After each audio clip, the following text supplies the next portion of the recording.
That would have been my threat. Stay here. All right, we're going to get started in the interest of time. Good afternoon and welcome to the penultimate PDS, Professional Development Seminar of the Spring 2014 series. My name is Chaudhury, so I welcome you on behalf of the Big Center. We have one more that is just getting finalized. It's April 8th. For those of you who have to attend Big Center seminars for some program that you're in. And that's going to be on publishing in peer-reviewed journals. So that one's coming up April 8th, which unfortunately also happens to be a Tuesday. We weren't necessarily trying to pick just Tuesdays and Thursdays, but this semester turns out, just in terms of people's availability, a couple more like that have shown up. So today our topic is clickers on steroids. I'll go back to that in just a second. Yeah, if you'll kill the lights, please. And the reason for doing this particular seminar is that I've been using clickers and teaching for a number of years, and I know a number of departments around Auburn do use clickers, but these have evolved. And so we actually have a faculty member who's doing some interesting things kind of beyond what basic clickers allow us to do. And so Amy Skibiel, who's sitting up front here, is going to be my co-presenter. And so we're going to look at a couple of different systems, both traditional clickers and kind of this more advanced system that she's been working with. So let's start out with a nice warm-up question. If you would, please, you should have a clicker. If you don't have a clicker, grab a clicker. The orange button turns it on. And then respond to any one of these questions.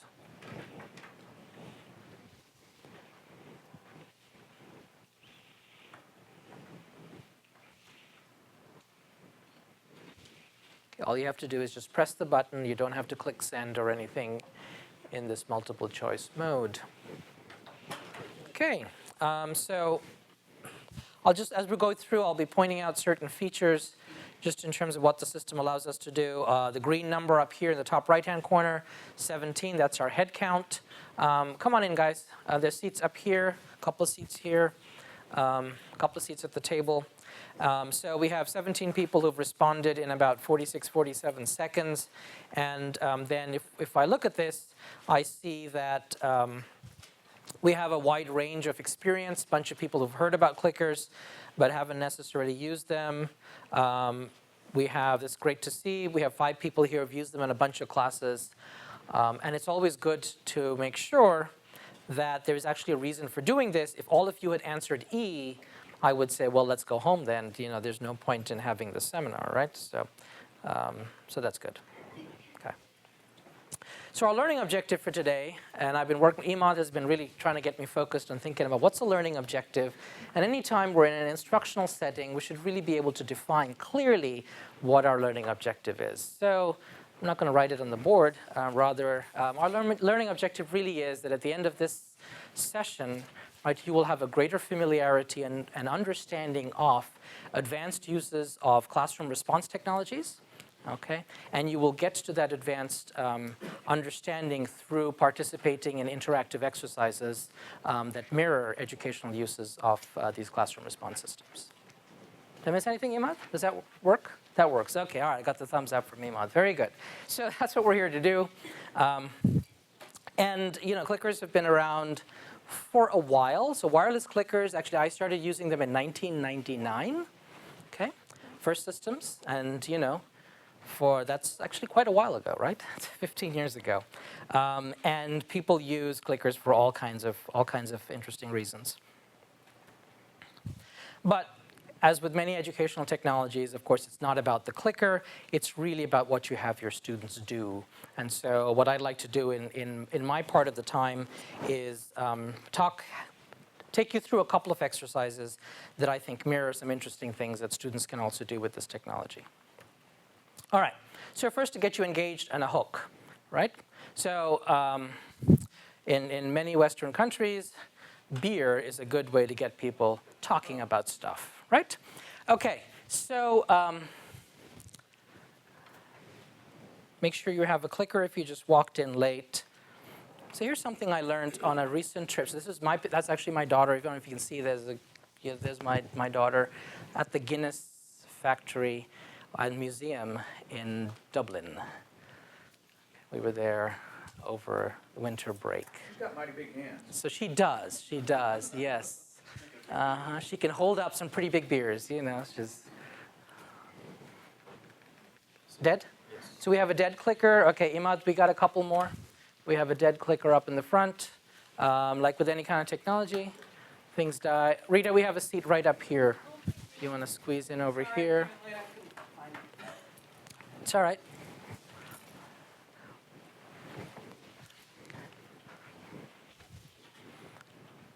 We'll try to get a clicker to you in just a second. Okay, so I learned some stuff about beer while I was at the Guinness.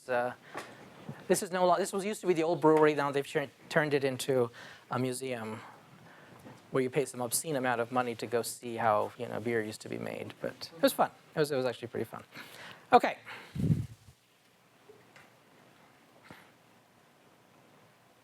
All right, I'm just going to stop that question. And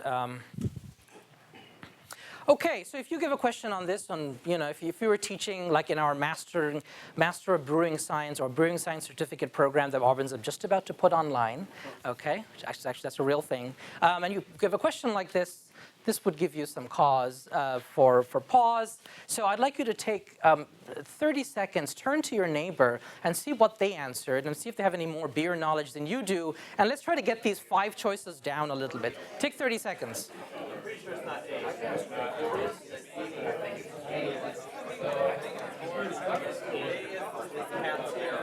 That much like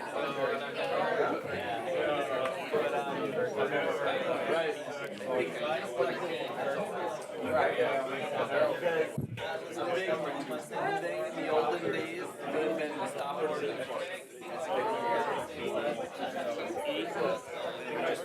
strike yes.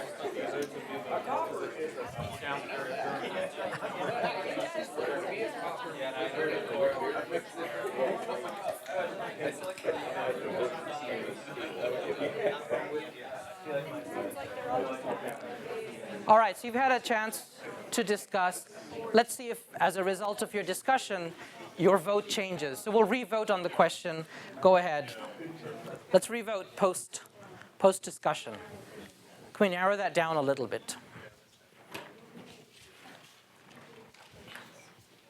And that was a great, but just, my meta comment here, right? So I'll be giving meta comments as we go along through all of this. That was a great distribution to start out with, right? It's got everybody talking. It's like, okay, there's people representing every possible opinion in this room, so you'll have something to talk about. All right, so we have 19. I thought I saw 20 on the last one. So if your clicker died, just make sure, let's get one more vote in just to, nope. Okay, all right. Well, we'll just go with this. Okay, not much of a change, right? So we had, I think, some votes. So I'm going to go back and look at question 3, which was our first vote. So A, we lost all the A's.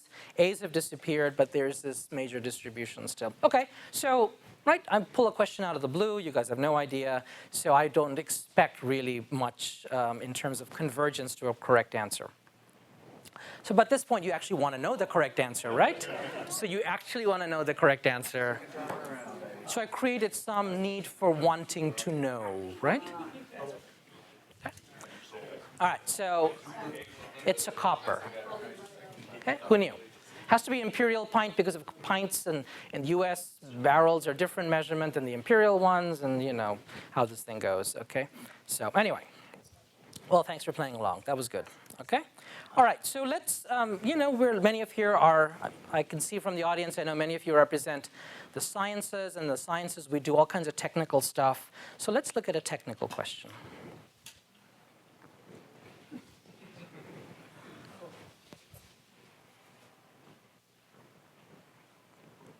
Remember, your students enter your classroom, and sometimes you put a question up from your discipline, and this is what they see.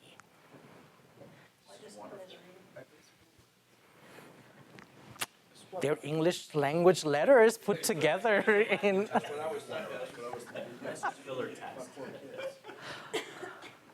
This is better than filler text. There's an actual answer to this.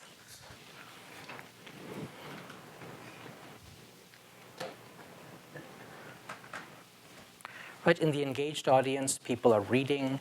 The initial votes take a while to come in, right? So that's your indicator that people are actually reading the question. How many times have we had situations where students have answered and you realize they haven't even read the question properly? And you tell, like, duh, read the question. Our green number is at 17. At one point, I saw it at 20. So I know that that's kind of, if I want to get everybody's vote in, I need to get to 20. And look at that, magically. I say 20 and I get 21, even better. Okay. All right, so let's see what people came up with. Once again, a clicker user's dream data, we have a majorly bimodal distribution, right? There's a long tail over here, but you guys have something to talk about. Okay, go back to those people you just discussed beer with, and take a look at this thing. See if you can make any sense out of this one. Go for it. I eliminated a line as the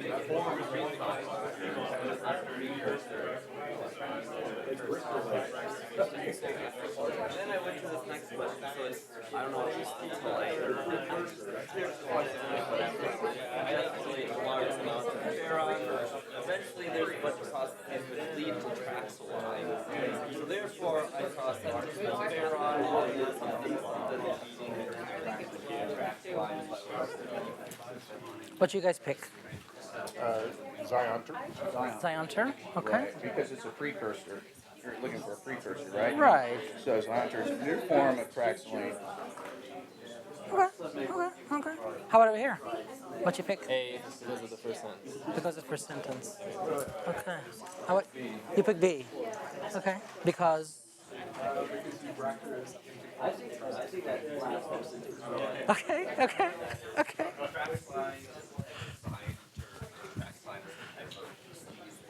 All right, let's re-vote on that one.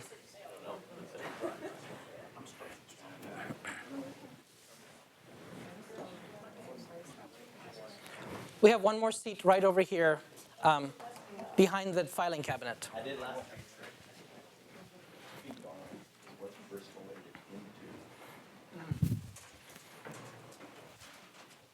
18, any more?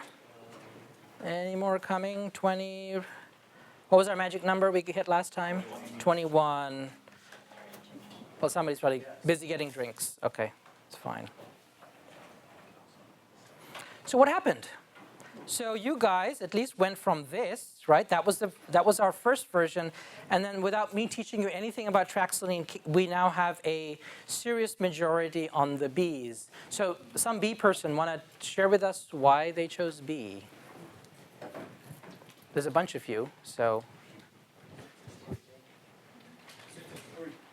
Sentence 3, you want to read that to us?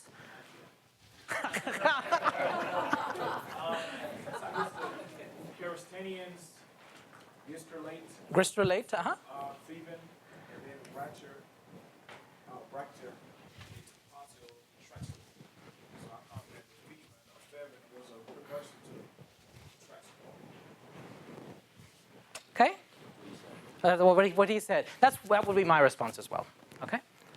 Okay. So I would be in the B category. Okay. So what's the point of this? Right? What's the point of the question? The point of the question is one, that if in fact this was sensible material as opposed to this nonsensical material, right? But I didn't want to give any particular PhD holder an advantage. So this way, regardless of how many degrees you have, you're still at the same place, right?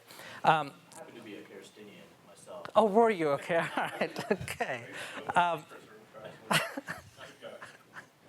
So we were at this level, right? So with the initial question, this is where our distribution was, right? Without me teaching, by you teaching yourselves, talking to yourselves about this, we got it down to here, okay? So pretty nice from an educational outcome point of view. At least I think so. All right, so we went through all of that. And so just to give a nod to Eric Mazur, many of you have heard of him, you've seen his videos on YouTube. The basic model that we went through, peer instruction, 7 or 8 basic steps, right? Ask a question, people individually think. That's a really important step, right? You have to engage with the question, okay? Respond individually. you can view the histogram, or if you're using the iClicker system, it actually shows you the distribution right here. So you could look at this privately and decide whether or not you want to share the whole histogram with the whole class. Okay, that's up to you. Because on questions where everybody gets it right or everybody gets it wrong, there's no real, you might want to have a different tact on how you deal with it. We had that nice bimodal, A's and B's, right? So it was like a great time to share the data with the students. So we provided feedback to the instructor about the students in understanding, and that's the very same graph, because I always like to share the graphs, provide feedback to the students themselves about your understanding. You got some data as a group very quickly about where people were in terms of answering that question. Clickers on steroids. We want to talk about advanced uses of clickers, okay? So we're going to, if you'll hit the blue button when I change the question type, it's going to give you a slightly different way. Hold on, let me just put this in alphanumeric, okay? And so if you hit the blue button, it should kind of change to ABC 1, 2, 3 in the corner. So hit it a couple of times. And I'm going to change the domain away from Fivon and Traxaline to soccer. And there's your soccer question. Alphanumeric entry, you can use the cursor keys just like texting. If you use the up and down arrows, you can get to different letters, and you can move the right and left, and you can go across so that you can enter a string of characters. Okay. So if you suppose you want the... As long as we have that up in the corner, we can just start giving order.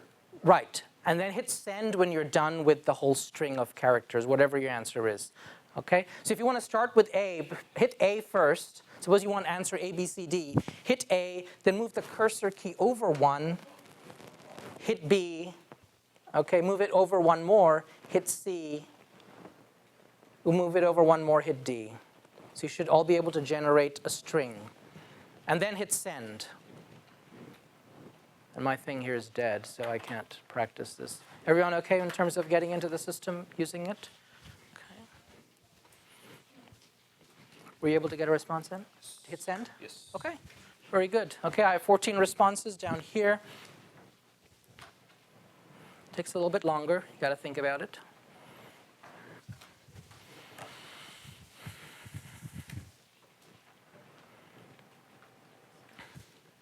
This actually turns out to be a relevant question because last week in the Alabama High School Soccer League, somebody misapplied the rule. And some of you know that I myself am a soccer referee as my night job, so it's fun. Okay, 21 responses, 22, very good. I'll close it right there. Okay, so what do the responses look like? So now, because of the fact that it's a string of characters, right? So people can respond anything. So it just kind of gives you a response list kind of based on the percentage of the votes that come in. Okay? So we have a bunch of people, DCAB, DCBAs are pretty popular, and then a couple of other ones. Okay? Somebody missed a D1. So notice you can actually do numerical or mixed ones there. So notice some people chose just to respond with 2 characters, and many of you responded with 4 characters. So at this point, if this was a democracy, DCAB would win as an answer. But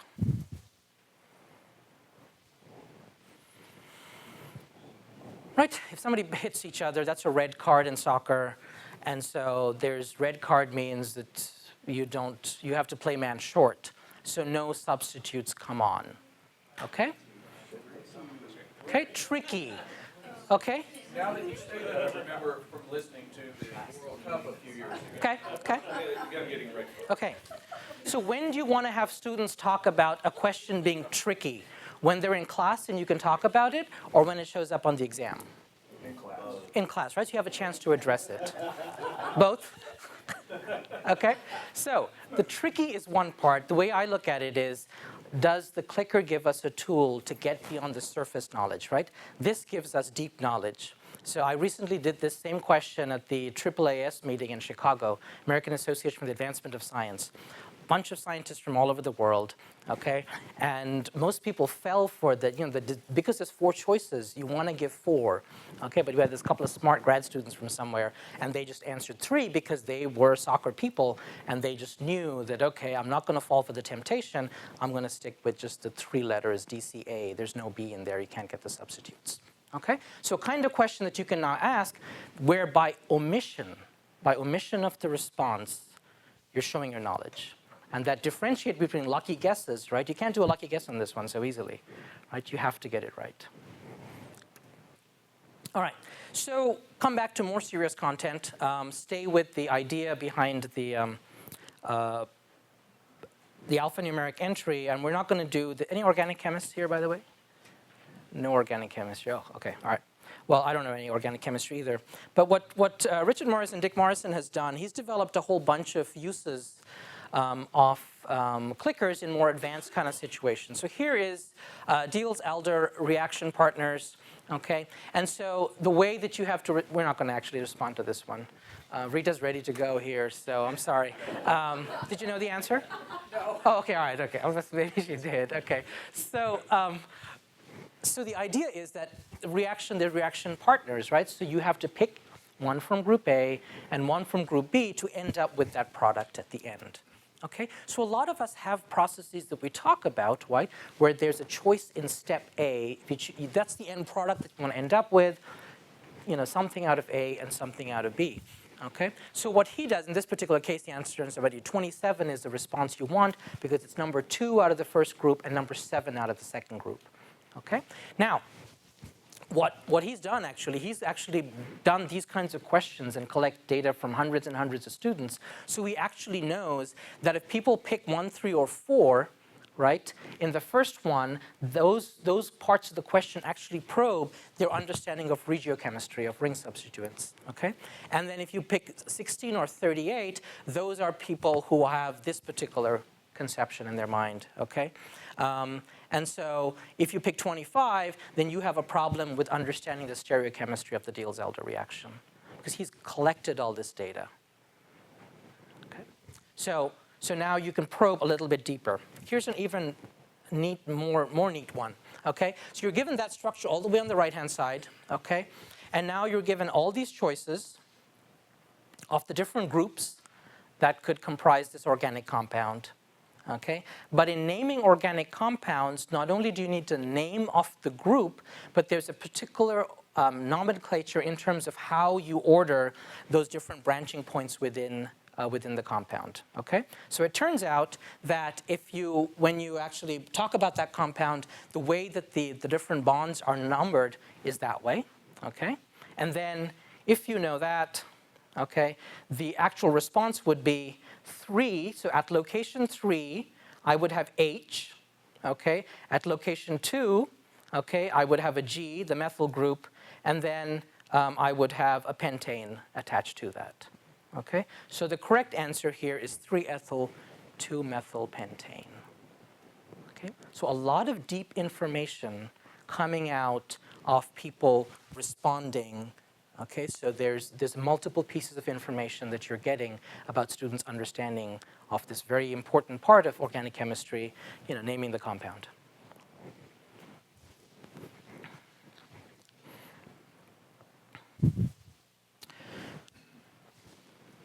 Okay, I'm going to take just 2 more minutes. And Doug Duncan is a guy at University of Colorado, an astronomer who's done a lot of cool stuff with clickers. And so he's got this series of questions that I'll run you through. We're not actually going to respond to it. I want to make sure to give Amy enough time. Helping your students become more metacognitive, okay? So this is the question he asked his students. If you ask me or your TA a question, should we tell you the answer or give you hints so you can figure it out, okay?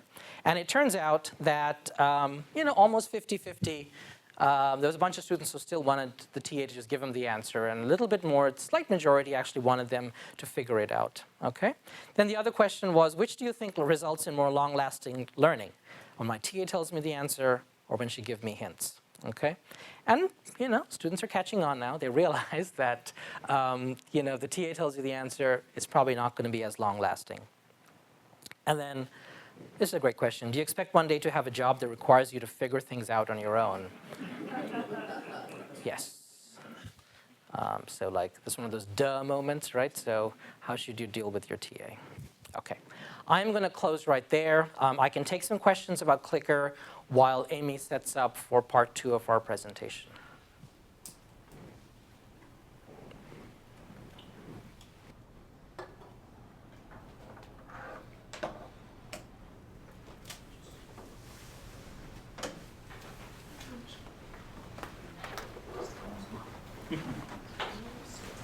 Any questions?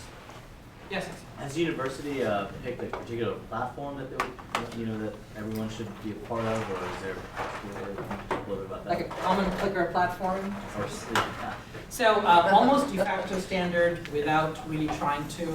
When I came here in 2009, I believe there was at least 4 different Clicker systems running around. I believe all I've seen nowadays are the iClicker systems in terms of major use. I'd heard at one point that pharmacy had a bunch of turning point clickers. Right, Okay. we did. Okay. Are you guys using them? Not hardly at all. Okay. How much more do students pay to use these, like about? A new clicker looks about 40, 50, something like that. Okay. But they can sell them back.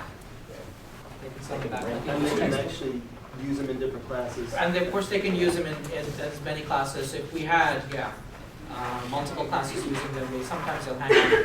People like engineering majors, COSAM majors, they can definitely get usage in physics, chemistry, some biology.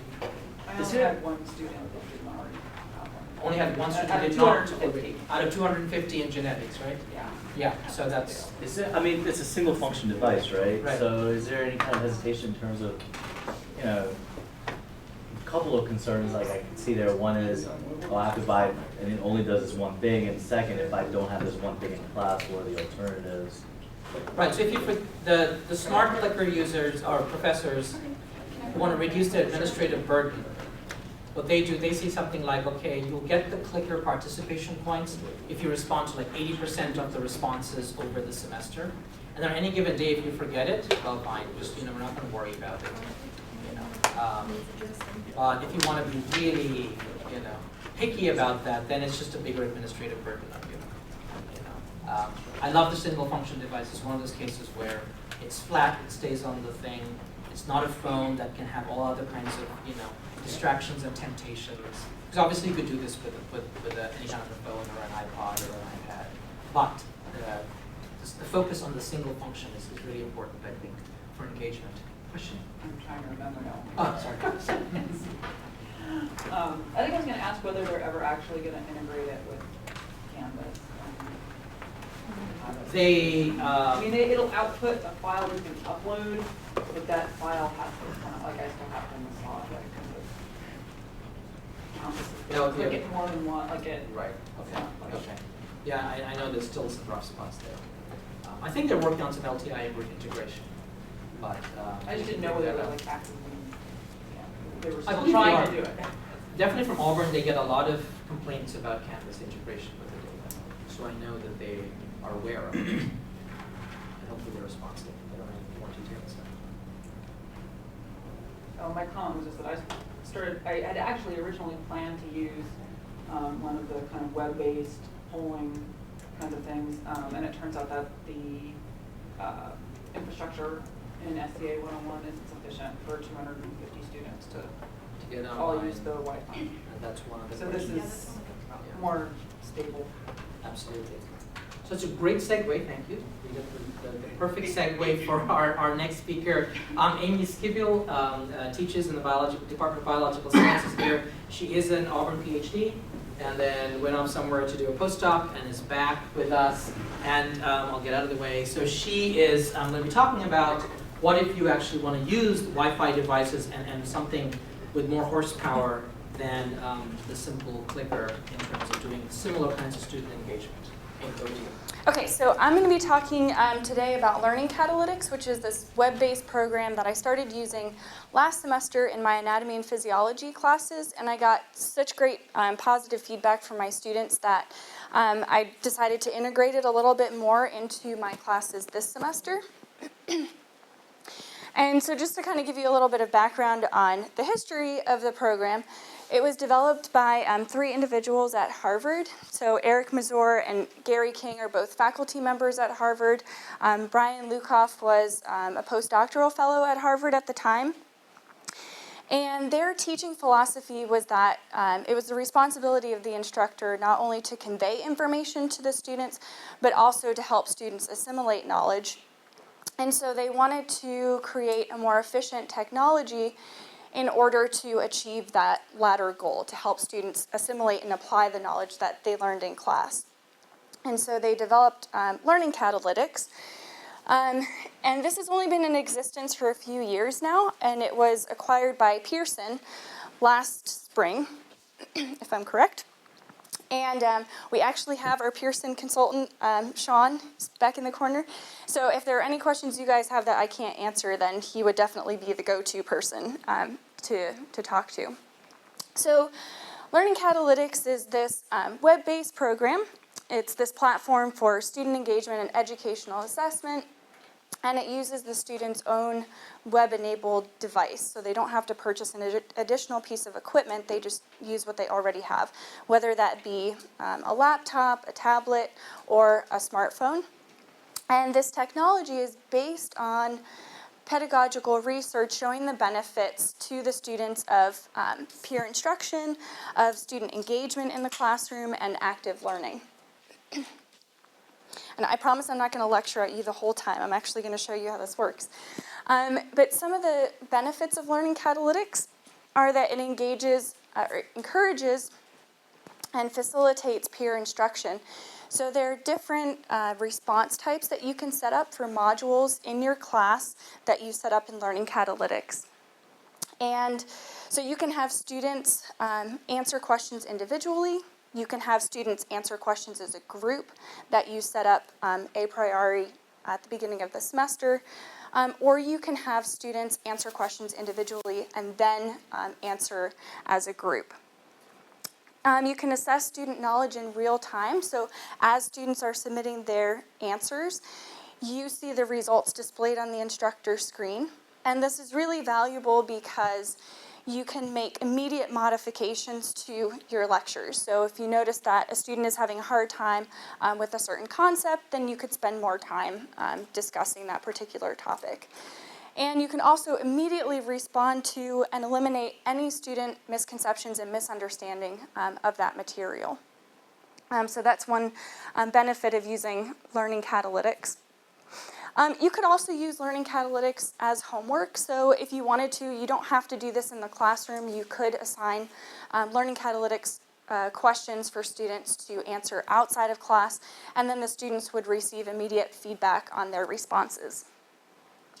It holds students accountable, so I'm sure most of you have been in the situation where you throw out a question to your students and you maybe have 1 or 2 whispers in the front row, and that's it, right? How many of you have experienced that? So this is great because it holds students accountable. In order to get credit, the students have to actually participate. And you can choose to assign points based on students submitting a correct answer, or simply just for participation.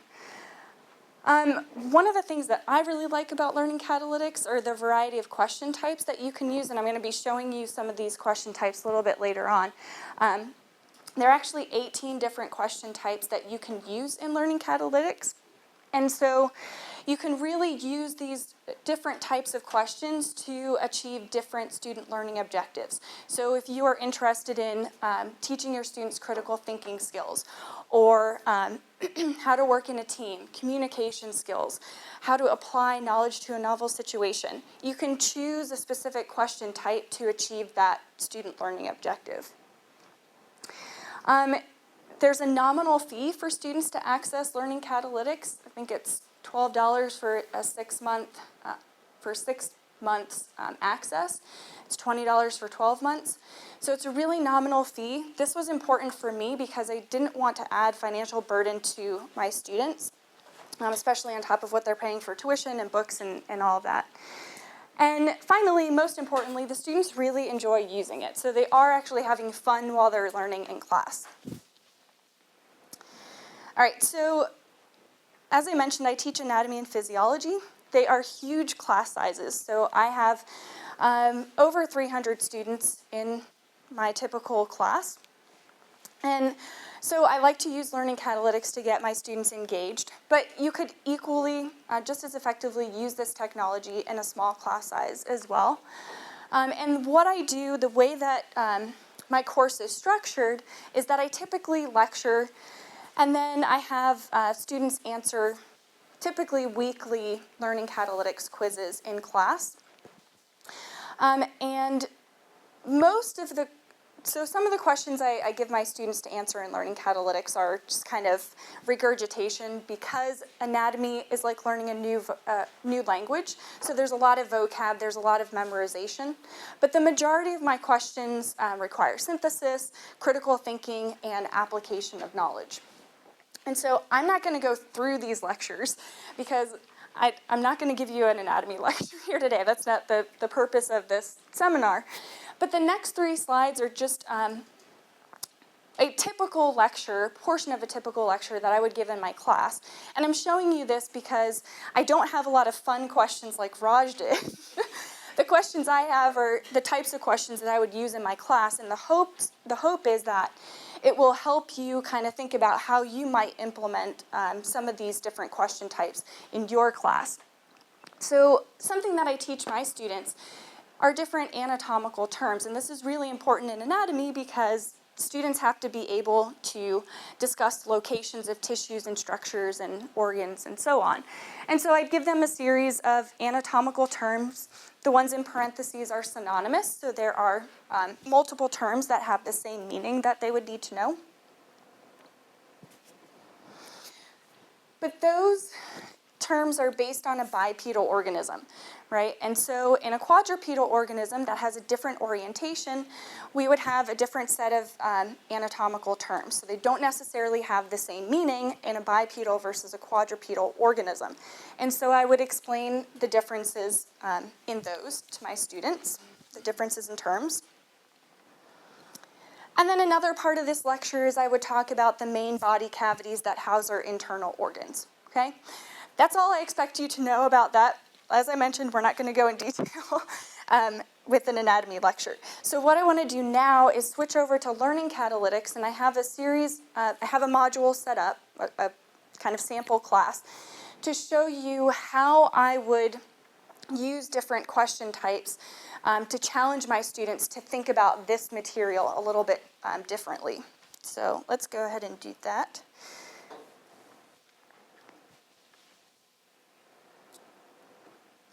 Notice we both showed pictures of Eric Mazur. Oh, this is...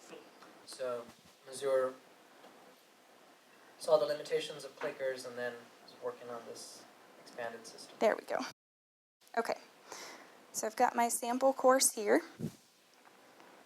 So this is what you would do in class. So I'd go to my module. You can set up your class. You can have several modules with different quizzes, for example. And then you would hit the Start Session button. And it would display this screen. And you could have this projected on the screen so that your whole class could see it. This is your session ID number for the students. So where's my other window?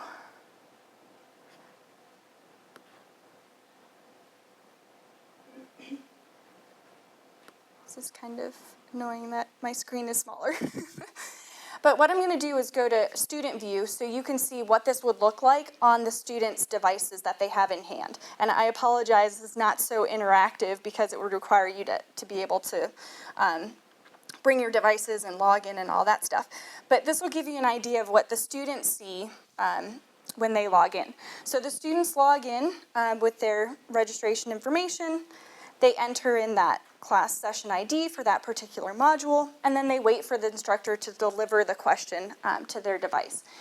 Now, in the classroom, if you use the classroom computer, you could have a split screen, right, where the student window, that is this window, right, is projected on the screen, right?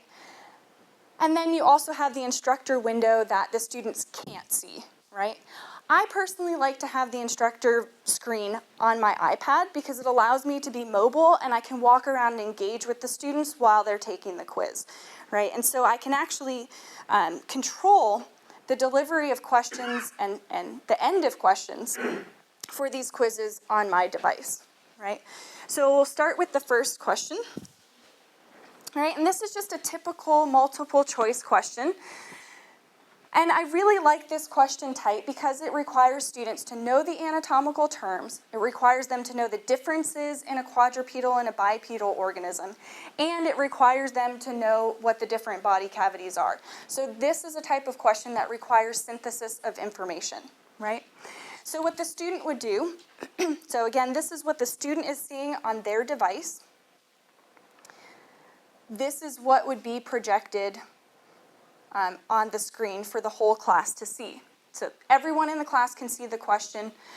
On the upper left, there's a little pie chart that shows the proportion of students that have submitted an answer, and then the time elapsed on the in the upper right corner. All right, so I'm just going to pretend I'm the student. We'll go ahead and answer. That's the correct answer. And then on my instructor view, it comes up with the percent of students that have chosen each of those answers, A, B, C, or D, right?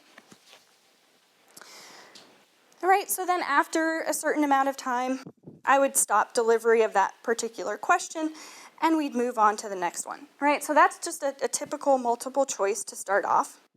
Here's kind of a unique question type that you can do in learning catalytics. This is called a word cloud, right? And so here, the students are prompted to enter a term to fill in the blank, right? So we'll go ahead and put anterior because I know that's the correct answer. All right, and then on my instructor view, it shows the word anterior, right? And it would show a smattering of all of the words that students had entered. The larger the font on the word, the more students gave that particular response, right? I think I haven't used this question a lot in my class, but I think this is a really great question type to serve as a catalyst for stimulating class discussion.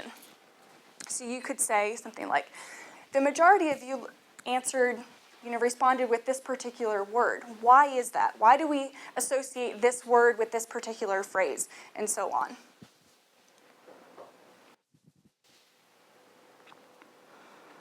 Right, here's a question type that I like using for anatomy because it requires students to identify a structure or something on an image, right? So here the students are asked to click on the cavity that is superior to the abdominal cavity, right? So they have to know those cavities again, and they have to know the anatomical terms, right? So the student would then click on one of these cavities, then hit submit. And then on my screen, a little image would show up that has a bunch of green dots showing the correct responses and a bunch of red dots showing the incorrect responses. Right? In this case, the student responded incorrectly. All right, just a few more question types. All right, here's a highlighting question. So here the student is asked to highlight the portion of that statement that is incorrect, right? So in a cat, the pericardial cavity is ventral to the abdominal cavity. So here's the statement. And they need to highlight a word or portion of that statement that is false, right? So in this case, ventral is incorrect. Right, and on my instructor screen, it shows in bold the words that the students are highlighting, right? Last question type, and again, this is really just a kind of superficial demonstration of all the different capabilities of learning catalytics. There are lots more question types that you can use with responses varying from algebraic to textual, pictorial, which I've shown you, and so on. Lots of different options here. All right, so this question is a many choice question. So in this case, we can have more than one correct answer, right? This question in particular is more challenging because it requires students to know the synonymous terms, right? So here there are two correct answers. So they have to be able to identify the terms that have the same definition. right? And again, on my instructor screen, it would show what the percent of student responses are, right? And Raj, I have this one on here, the graph. Do you want me to show that? Sure. Okay. So this is a question that Raj asked me to include. To give you another demonstration of a region question and a different application of this, right? So this is, in this question, the students have to mark on the graph where Pat is back to where he or she started. So again, the students would use their mouse or their fingers if they have a touch screen and choose the correct location of when Pat is back to the beginning. Pardon me? How sensitive would that be? Like how to...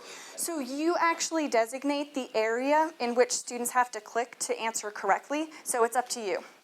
However sensitive you want to make it.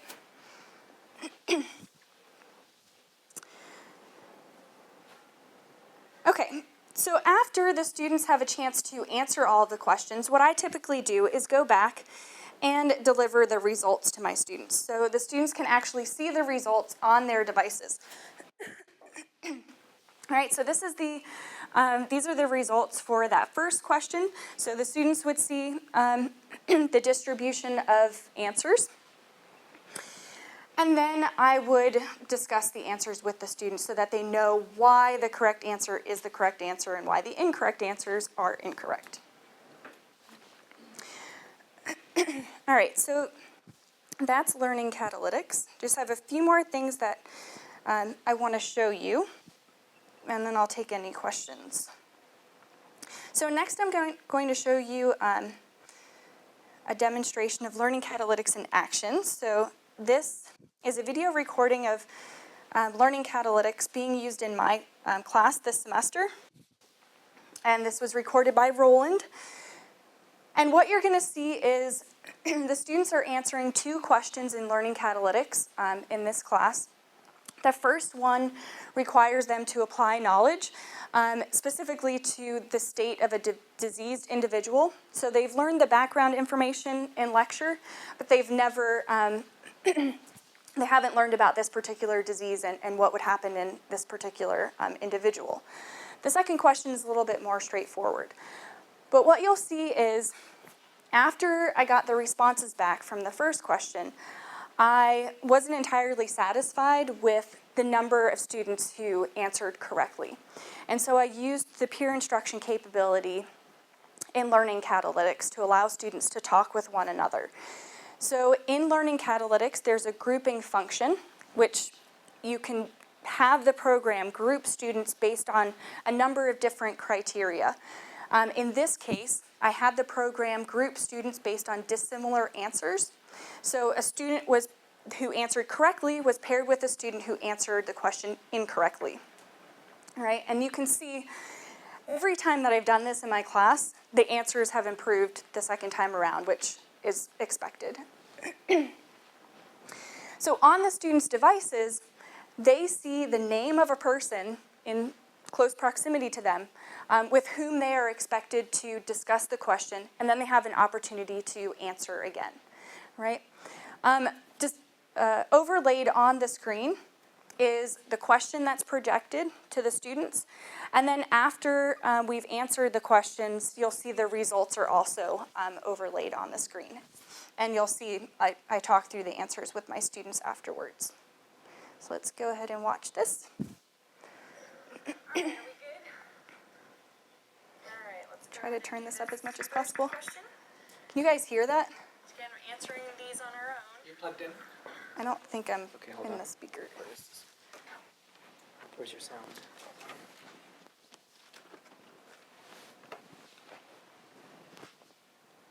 Let's go back. Nope. Again, we're answering these on There we our go. own. Thank you.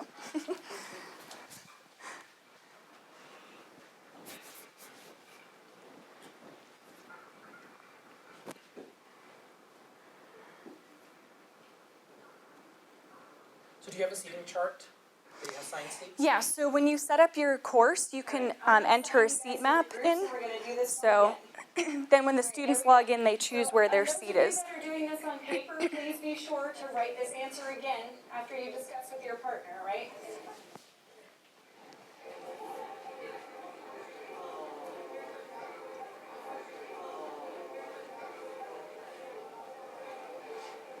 So the fancy educational term for this, the jargon if you want, discourse in the domain, right? All right, we're going to stop this one. We'll move on to number 2. All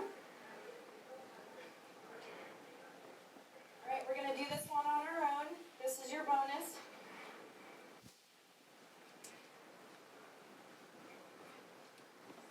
Some of you might recognize some of your students here. Hey, Ron, he's good.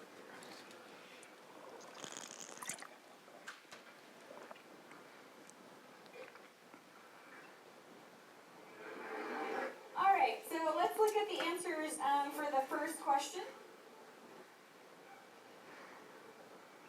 So this was good. About 56% of you answered it correctly the first time, and about 76% of you answered it correctly the second time after you were able to talk with your neighbors. So this is from the first round. So the correct answer is A. It would be higher, right? So a person who has liver disease and has lower than normal levels of plasma proteins, that means that their colloid osmotic pressure will be lower, right? Colloid osmotic pressure opposes filtration. So if it's lower, that means you have more filtration. So filtration rate will be higher for that individual. All right, and let's look at your bonus question then. 97% of you got this one correct. Okay, so for this question, the cells responsible for detecting filtrate changes involved in a tubuloglomerular feedback mechanism are the macula densa cells. And what are they detecting? Sodium chloride concentration. Awesome. All right, we'll see you guys on Friday. Okay, so lastly, there are a couple of other features about learning catalytics, which I have found helpful. And that is there are 2 sets of question banks. One that consists of questions created by instructors who are using learning catalytics in that particular discipline. Another series of questions has been created by Pearson, again for that particular discipline. There's also a grade book that keeps track of all the student responses, and you can download that into an Excel file and really easily copy those grades into Canvas. So that's all I have for you guys, and I think we still have a few more minutes for questions if anybody has questions. Let's thank Amy. Amy, if you and I stand close to each other, we can take questions and then Yeah, sure. pick up on that. Definitely. The question with the nonsense words was about. Sorry for my not so fun questions. Yeah, David for Amy. I think I noticed one of the features when you go back and re-poll and then you explain the answer, it looked like there was a feature where students could vote on whether they still don't get it or they get it or something that you use. Okay, so the question is there a feature where after the responses are in, students can say whether they get it or they don't get it? Yes, that's something that you set up in the module ahead of time. So there's a box you can check that says to allow students to say, I'm not understanding. I do not have that checked in mine, which is why those percentages are low. But that is something that you could set up in the module ahead of time. Okay, but I saw that on one of the webpage demos you were just showing right here. I think when you did the sample question. Yeah. I get it, I don't get it. Right, but the percentages are off because I'm not actually using that feature. So you haven't used it? I haven't used that, no. Can But the it is students available. see their own sort of history of participation or what they've answered, So going the- back over? Right, so the question is, can the students see their responses after the session is finished? And yes, they can. They can go back and review sessions that have been completed. They cannot obviously see modules that have not been done yet. Yeah. Yes? So what's the percentage? I noticed that in the video that there were handfuls of students coming down and handing in the paper stuff. Mm-hmm. Do you find that the consistent percentage not bringing in the material to actually participate. Right. So the question is, what is sort of the percentage of students who don't have the devices and have to use an alternative source to actually participate in these questions? And actually, it's a very, very small percentage. I maybe have 10 students each class that either don't have the device, or I allow them to take it on paper because things happen with devices. Sometimes, they get bumped off the internet, or their battery dies or whatever, and I don't feel that it's fair to penalize them for that happening. And so that's why I project the questions overhead, and I allow students to complete the quizzes on paper. But it's really a small percentage of students that do that every class period. And I know there are other faculty that have used this program in other institutions that have purchased Kindles or something of this sort that they have kind of on loan for students. If they don't have their own device, they can kind of, sign one out and use it for that particular session. And there are laptops available for rental through the library. So there are options for students to get devices to do this. Yes? Amy? A couple different things. First off, so you're using all your questions at the end of class, which obviously is nice because you can give your presentation in PowerPoint and then switch over. Is there any way to integrate the Learning Catalytics into your PowerPoint? Yeah, so the question is, can you integrate Learning Catalytics into the PowerPoint? Yes, and this is something that I want to do in the future. What I would like to do is have students log in first thing when they get into class, and then punctuate the lectures with questions in Learning Catalytics. So as far as I know, there's no way where you can have like a link to the questions in the PowerPoint that takes you directly to Learning Catalytics. You just have to switch over to the web, which isn't that big of a deal. And so I think that's better, and that's what I would like to do. I just haven't had the time to do that yet. And then the data that you get, how easy is that to manipulate and then upload onto Canvas? Because that's one of the things that actually drives me crazy about the iClickers. Yeah, so I feel the question is, how easy is it to manipulate the data after the fact? And it's actually really easy. So you can go back in and change the point values for questions. And you get full access to every question. You have full access. So you see actually every single student's response if you want to. You can see the responses based on the seat. So you can pull up the seat map and see in green and red the sections where students have answered incorrectly and the students that have answered correctly. When you download the gradebook, it's just a CSV file, so you can pull it up right into Excel. It has the student's email address on there, which is what I use to integrate into my Canvas file. So it literally takes me less than 5 minutes to get my grades put into Canvas for it. Yeah. And you can go back and delete data too.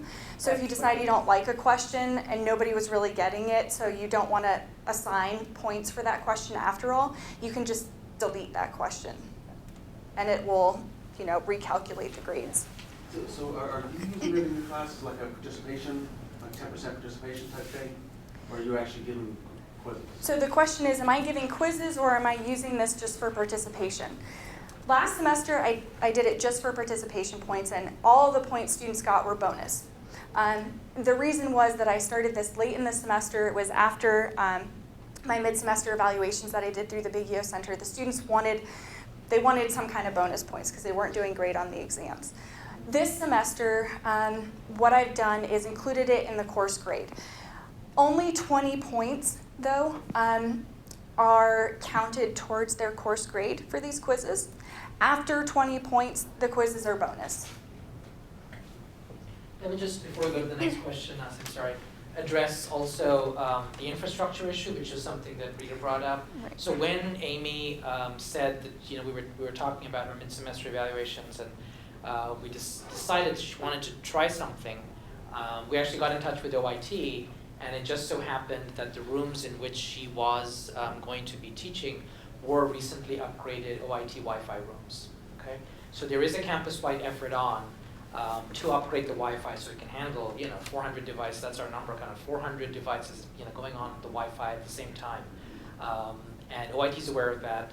If you guys are teaching in some such space, you want to do something, get in touch with us directly or with Ms. Bailey. We'll be happy to make sure that that's, that's all taken care of, because the worst thing that can happen is, right, a bunch of people get online and then the thing crashes or dies and people can't get their responses. Yeah, I've had pretty good success with it. I think the maximum number of students I have at any given time is about 250, and I had issues one time out of, I don't even know how many times I've done this now with my classes, that we had an issue where the students couldn't get on the internet. So it really, it's been really successful in my class. I had a question about the infrastructure that you addressed, and then the other question was, have you done any kind of formal student feedback in terms of how they? Right, so the question is have I done any kind of formal student feedback? And no, I haven't.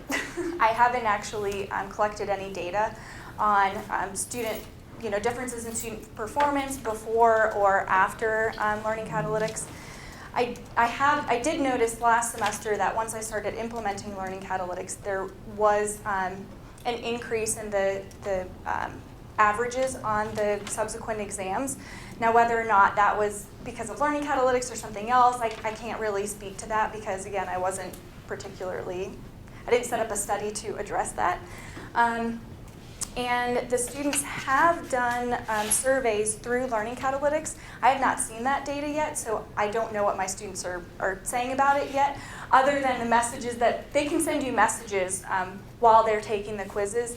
And so I have that feedback. Other than that, I don't know yet. Yeah.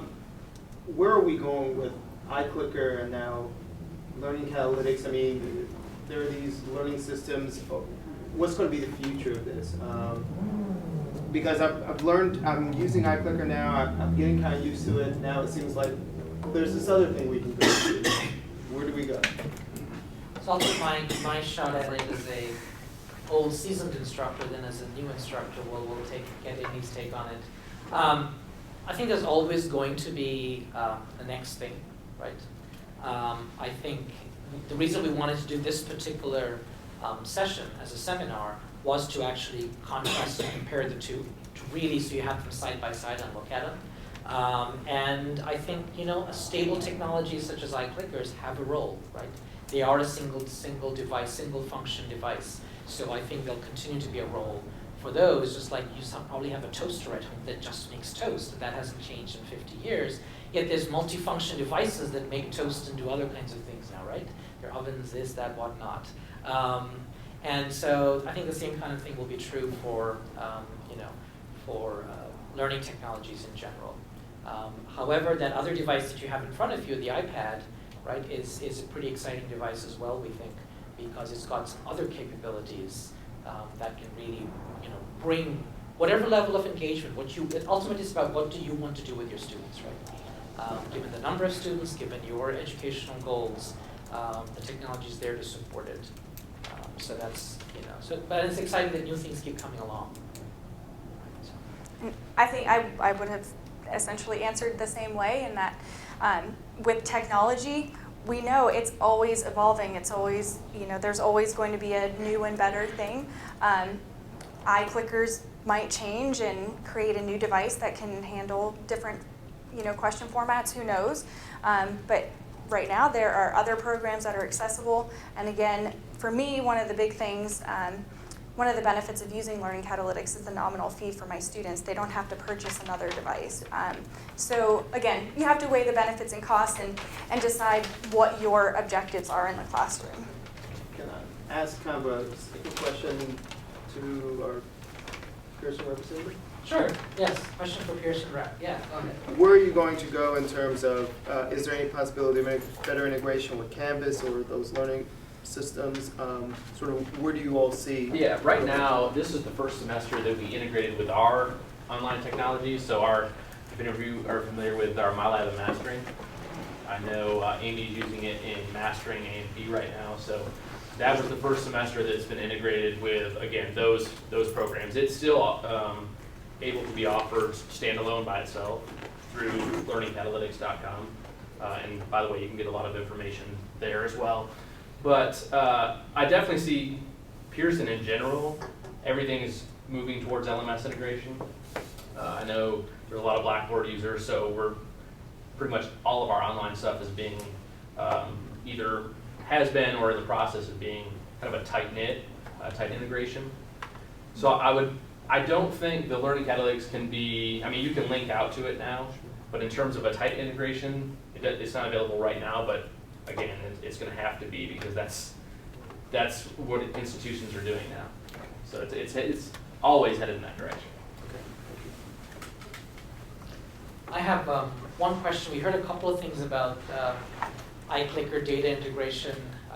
Do you guys want me to try to have like a technical seminar on iClicker data integration? I can talk to the sales rep and try to see if we can do at least a webinar, with a focused webinar with their tech support people, so these issues that you guys have, we can really get them addressed.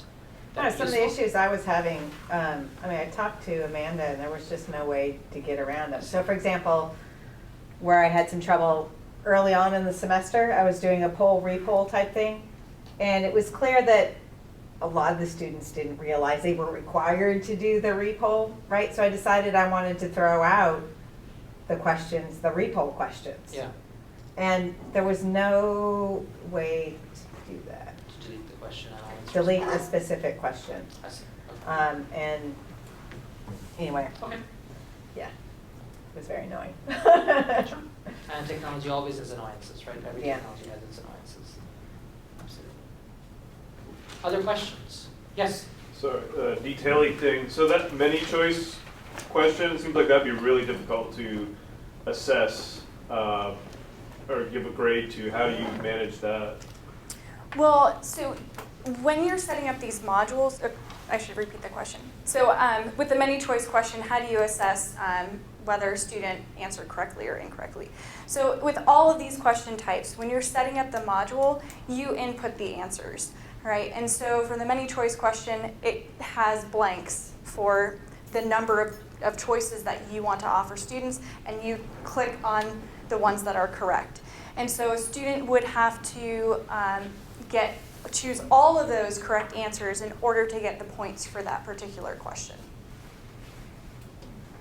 So, but how would you then penalize if they have like so many correct versus? So you can say they have like so many responses that they should have like 3 out of 5 or 3 out of 6, and if 2 of those are correct, then they get 2/3 credit, or? So you could do that if you wanted to.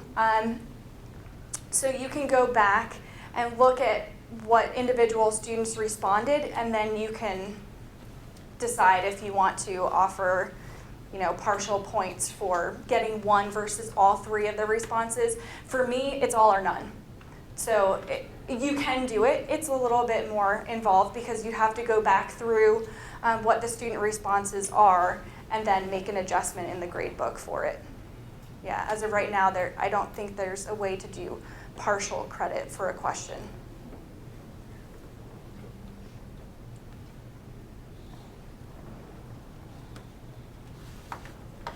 Any other questions? Okay, there are green evaluation sheets on your tables. We do love to collect feedback, and